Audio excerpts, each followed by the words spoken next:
as FG demolished 12 churches in Lagos State.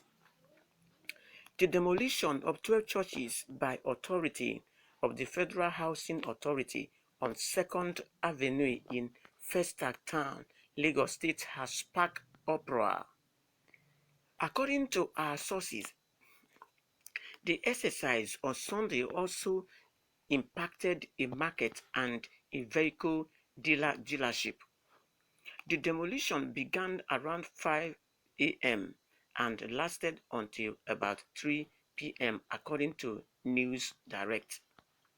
Pastor Joshua Obong, the pastor of the Gate of Righteousness Evangelical International Church, said he began his ministry in the community 18 years ago and was baffled as to why his church was being demolished.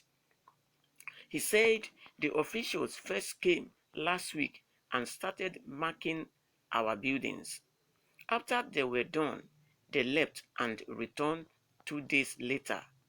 That was when they gave us a 7-day notice, which expired last Wednesday.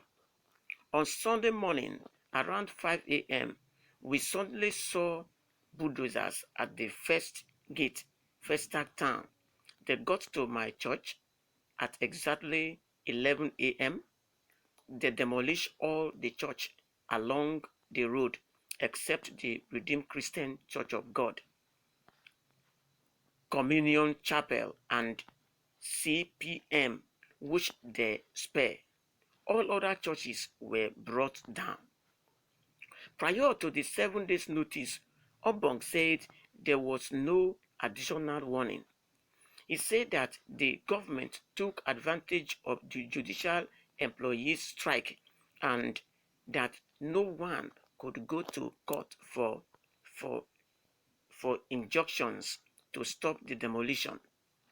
We wrote to them seeking extension of time, but the letter was not even acknowledged, he added. Pastor William Ehioremen, the overseer of Christ Gospel Church International, claimed a senior government official recommended them to send a lawyer to Abuja to settle the situation. He said he promised that they would not touch any church till the lawyer returned. Our lawyer was still in Abuja when they came on Sunday, a day of service, and demolished our churches.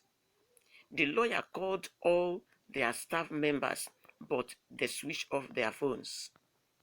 We heard that they went to reallocate the land and sell to money bags and make millions. I have not seen where 7 days would be given for people to vacate their property. We have been in that area for years and we spend millions of naira in building our churches. They could not even give us time to move because they have mapped out their evil plan to sell the land for people. Ehioremen said his church usually paid tenancy rates to landlords who he claimed had legal claims to the land. He explained that his church was not served any notice of demolition. Wow. Then, owing to this matter, this is Nigeria.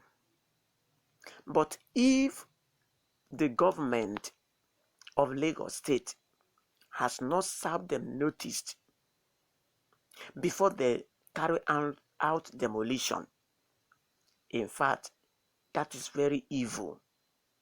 Because what they have done, they have not fought man, but they fought God. All in the name of government. Who is government? Is it not God that created the people that are in government? Why do they carry out an evil agenda against the church? According to the content of this article, they only gave them 7 days to vacate. That means we are talking about some churches, not even all. Then, when the 7 days elapsed, they now came and started bulldozing the church down.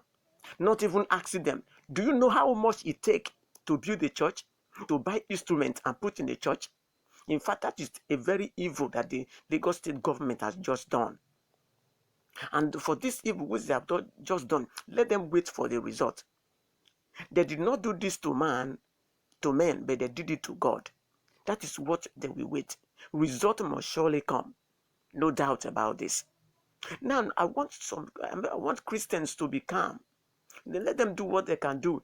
You see, this is the end time. The devil can carry out any activities against the church of God. And what they have done in Lagos is just one of them.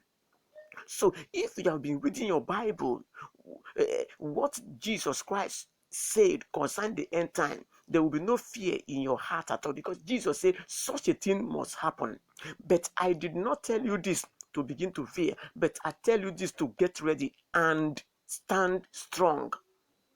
So that is what I'm expecting Christians to do. But I see some Christians castigating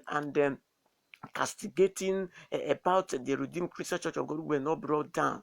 That is because the Vice President Osibanjo was their member. That's why. I don't think that is why. So go and solve your own problem and start gossiping or speak bitterly about others. So as a Christian, we have to speak maturely. That's what I would tell about this matter.